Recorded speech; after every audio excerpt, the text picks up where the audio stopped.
Now, on to some of the cons of using an overseas manufacturer, because this is life. Just everything that comes with the good definitely gonna come with a little bit of bad. It's just balance. It's how it works. Now, one thing I'll start out with, it's crazy because this was actually a benefit, but it's also a con. The bulk orders. Again, yes, they do cost less per unit, but the amount of units you have to order, again, MOQ, minimum order quantity, can be a little high depending on what type of manufacturer you're dealing with. Again, when I first started out, a decade ago, minimum was 1,000 pieces for a pair of jeans. The jeans were only $10, which is an amazing price. And these are custom jeans that I designed in detail. They only wanted $10 for them, but you had to order 1,000 pieces. That's actually $10,000. One, who has $10,000 and who needs 1,000 pairs of jeans? So it just wasn't the best route to go. But again, this was a little over a decade ago when I kind of got back into it. Now, again, you can actually find some vendors who do anywhere from a dozen to 2 dozen. You're just going to pay a little more if you get a lower amount. 100 to 1,000 piece minimum. Some places, depending on the price, depending on exactly what you need, depending on your product, could be beneficial. But in most cases, that could be a lot starting out for brands that are just really getting into the game and haven't solidified their product line as of yet. Another major con of dealing with these overseas manufacturers is the language barrier. Communication is key in anything in business, especially with this process, when everything can be so detailed, whether it be pricing, shipping. These are all things that you definitely need to know. And there's always the risk of a scam. There's been a couple situations where, you're just a little leery, where I've sent anywhere from $2,500 to $3,500 to someone I've never actually met, even though we've been in conversation for weeks and months.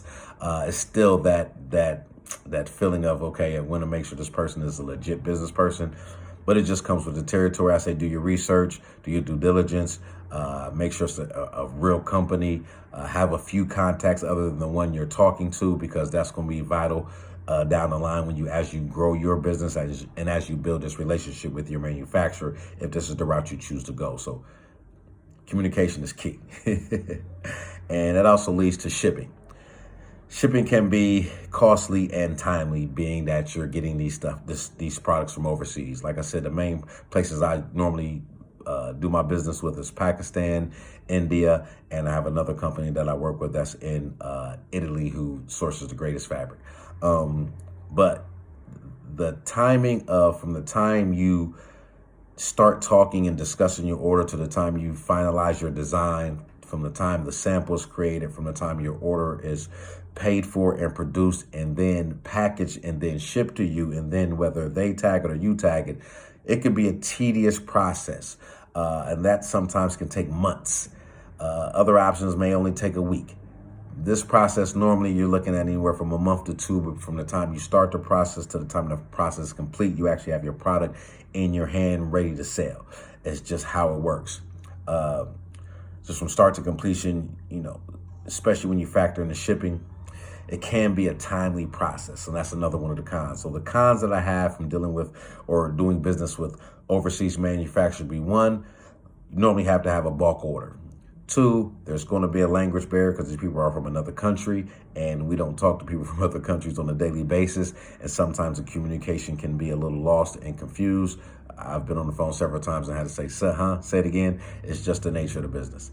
And the third con would be the shipping and the time it takes from the time of the start of the conversation, from the start of finalizing your design, to getting your samples done, to getting your products produced and shipped to you. It's a timely process. Sometimes 2 months can be a long time, so you definitely have to plan accordingly. You don't want to plan on dropping something in the fall in September and you're just now getting around to getting the ideas and sketches done and the tech pack to them in August. It's just not going to work like that. So just make sure you time everything out, get a good timeline of what you think you need to get it done, and work in advance as much as possible.